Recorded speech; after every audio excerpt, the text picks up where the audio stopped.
Dairy व्यवसायामध्ये तुम्हाला पूरक व्यवसाय जर आणखीन करायचा असेल तर गोठ्याबरोबरच सायलेज सुद्धा आपण करून विकू शकतो.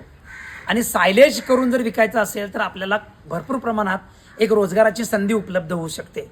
यासाठी हे 60 मॅक्स मशीन जर आपण घेऊन वर्षाला जर समजा एक 20,000 बॅगा जर आपण या ठिकाणी टार्गेट ठेवलं तर निश्चितपणानं आपल्या शेतकऱ्याला मक्याचा चारा कुट्टी करून किंवा क्रश करून आपण सायलेज त्याचं बनवता येतं.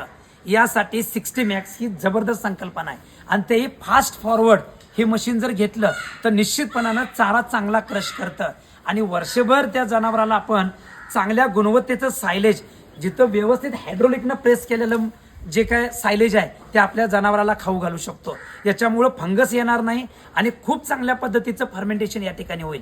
चला तर मग आपण उद्योजक होण्यासाठी आपल्याला सायलेज शिवाय पर्याय नाही. येणाऱ्या भविष्यात आपल्याला सायलेज वरतीच आपल्याला गोठे चालवायचे आहेत. धन्यवाद.